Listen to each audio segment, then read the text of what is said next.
మీరు శ్రీరంగ నీతులు చెప్తారా? జగన్ రెడ్డి ఇదేనా నీ 2.0? అందుకే నచ్చించుకుంటున్నావు రోజు వచ్చి. ఏనంట మన కథ తెలుస్తా అంట. నీ కథ తెలిసే రోజులు దగ్గర పడ్డాయి జగన్ రెడ్డి. నీది కూడా, నీ దందాలు మొత్తం బయటపడతా ఉన్నాయి ఒకటి. నిన్ను నమ్ముకున్నాళ్ళు నువ్వు కళల్లో ఆనందం చూడటానికి, నీ కళల్లో పైచాచిక ఆనందం చూడటానికి ఏ అయితే బూతులు మాట్లాడించావో, ఏ అయితే దందాలు చేయించావో, ఏ అయితే కబ్జాలు చేయించావో, కాలగట్లు కొట్టేశారు, కొల్లగొట్టేశారు, కోట్లు పడగలెత్తేశారు. వీళ్ళందరూ కూడా కటకటాలు పాలయ్యే పరిస్థితులు ఈరోజు బయటకు వస్తూ ఉన్నాయి. ఒక్కొక్కటి మొత్తం ఇవన్నీ కూడా ఈ మాఫియాలు, ఈ సెటిల్మెంట్లు, ఈ దందాలన్నీ కూడా ఫుల్ స్టాప్ పడే రోజులు తొందరలోనే అన్నీ బయటకు వస్తూ ఉన్నాయి. ప్రారంభమైంది. మొత్తం ఒక్కొక్కడు ఏ విధంగా సంకల్ప సిద్ధి, పేదవాళ్ళు, దాన్ని కూడా దందాగిరి చేసావు. దానిలో కూడా నీ అనుచరులు, నీ తాబేదారులు ఎన్ని కోట్లు, ఎంతమంది పేదవాళ్ళు బలయ్యారు. ఆ కేసులు కూడా బయటపడాలి. వాటి మీద కూడా విచారణ జరగాలి. ఇవన్నీ కూడా తప్పకుండా అన్ని కేసులు కూడా మొత్తం కూడా నేను ఒకటే అప్పీల్ చేస్తా ఉన్నా. గన్నవరంలో వైసీపీ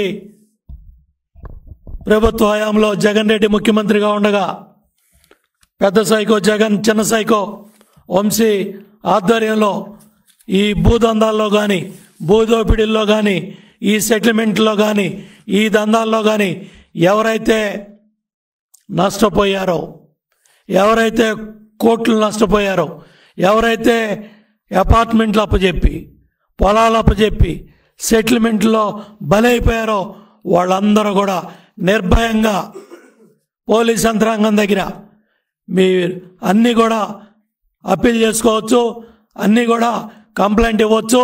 తప్పకుండా అన్ని విధాలుగా కూడా విచారణ జరిగి భవిష్యత్తులో ఇటువంటి సైకోలు, భవిష్యత్తులో ఇటువంటి పైచాచిక ఆనందం పొంది, ఇటువంటి బూతు భాషలు మాట్లాడేవాళ్ళు, ఇటువంటి దందాలకు పాల్పడేవాళ్ళు, ఇటువంటి దుర్మార్గాలకు పాల్పడేవాళ్ళు, ఇటువంటి సైకోలు భవిష్యత్తులో ఆంధ్రప్రదేశ్ రాజకీయాల్లో ఎవడు కూడా ఇటువంటి తప్పులకి పాల్పడకుండా కఠినమైన చర్యలు తీసుకోవాలని పోలీస్ యంత్రాంగాన్ని, ప్రభుత్వాన్ని కోరుతా ఉన్నాను. ఎవరైనా సరే బాధితులంతా కూడా కంప్లైంట్ చేయొచ్చు.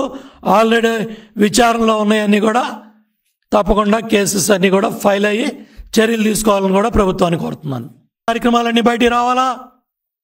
ఈ మట్టి మాఫియా ఎంత దోపిడీ జరిగిందో బయటికి రావాలా? ఒక్కొక్క మండలానికి ఒక్కొక్క దళారిని పెట్టాడండి. ఒక్కొక్క మండలానికి ఒక్కొక్క దళారి. ఎక్కడికక్కడ భూ సెటిల్మెంట్లు, ఎక్కడికక్కడ అరాచకాలు. 9 నెలలుగా ప్రతి ఒక్క కార్యకర్త, నాయకుడు కూడా ఇటువంటి దోపిడీ చేసిన వ్యక్తులు, ఇటువంటి అరాచకాలు చేసిన వ్యక్తులకి కటకటాల పాలు అవ్వాలని కోరుకున్నారో నీ పాపం బద్దలై నువ్వు చేసిన దుర్మార్గానికి, నువ్వు చేసిన ఈ కిడ్నాప్ భాగవతానికి మూల్యం చెల్లించుకొని నీ 2.0 జగన్ రెడ్డి నీ డైరెక్షన్లో నీ వంశీ ఇవాళ కటకటాల పాలయ్యాడు. కాబట్టి వీటన్నిటి మీద కూడా విచారణ జరగాల. ఎక్కడెక్కడ ఎన్ని వందల కోట్లు ఎటెళ్ళాయి, బ్రహ్మలింగం చెరువు అవ్వచ్చు, ఎయిర్పోర్టు భూములకు సంబంధించిన దందాలు అవ్వచ్చు, భూ కబ్జాలు అవ్వచ్చు, క్యాసినోలు దందాలు అవ్వచ్చు, మొత్తం ఉభయ రాష్ట్రాల్లో నీ దందాలన్నీ కూడా, నీ కార్యక్రమాలన్నీ కూడా, నీ దోపిడీలన్నీ కూడా రంగబాబు అనే నాయకుడి మీద దాడి చేయించి కేసులు పెట్టావు. లోకేష్ బాబు పాదయాత్రలో రంగన్నగూడెంలో మేము వెళ్తూ ఉంటే పాదయాత్రలో ఫ్లెక్సీలు కట్టి మా మీద దాడి చేయించే ప్రయత్నం చేసి మా మీదే SC ST కేసులు పెట్టించావు. గన్నవరం ఎమ్మెల్యేగా ఉన్న వెంకట్రావు అవ్వచ్చు, కొనకల నారాయణ గారు, కొల్లు రవీంద్ర గారు, నేను మొత్తం మా నాయకులందరి మీద కూడా ఆ రోజు SC ST కేసులు, 307 కేసులు పెట్టించావు. అట్లాగే మా పార్టీ కార్యాలయం గన్నవరం మీద దాడి చేసి కార్లు తగలబెట్టి మళ్ళీ మా నాయకుల మీదే 27 మంది మీద ఎస్సీ ఎస్టీ కేసులు, 307 కేసులు, అడ్డగోలు సెక్షన్లు పెట్టి రాజమండ్రి సెంట్రల్ జైల్లో రకరకాల జైల్లో పెట్టించావు. ఎంత నీచానికి వరిగట్టావంటే, ఒక మహిళా నాయకురాలు ఇంట్లో బట్టలు మార్చుకోవడానికి కూడా సమయం ఇవ్వకుండా పోలీసులతో హనుమాన్ జంక్షన్లో లాక్కెళ్ళిన కార్యకర్తలు ఉన్నారు. మళ్ళీ 4 మహిళలను తీసుకెళ్ళి అర్ధరాత్రి ఆ గన్నవరం దాడి సమయంలో బందరు సముద్రం దగ్గర మరి అరెస్ట్ చేసి అర్ధరాత్రి పూట ఆ మహిళల్ని ఎన్ని ఇబ్బందులు పెట్టావు. పట్టాభిని చచ్చి బతికాడు పట్టాభి. ఆ రోజు పోలీసులతో నువ్వు చేయించిన దుర్మార్గాలు, నీ బ్లేడ్ బ్యాచ్తో చేయించిన దాళ్ళు, పట్టాభిని పోలీస్ స్టేషన్ తీసుకెళ్ళి చేసిన అరాచకాలు 1, 2 ఎన్నని చెప్పమంటావు జగన్ రెడ్డి, వంశీ? మీరు చేసిన అరాచకాలు వీటన్నిటికి కూడా ఫుల్ స్టాప్ పడాలి.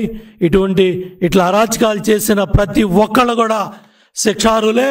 ఇటువంటి వాళ్ళందరికి కూడా కటకటాలు లెక్కబెట్టే సమయం వచ్చింది.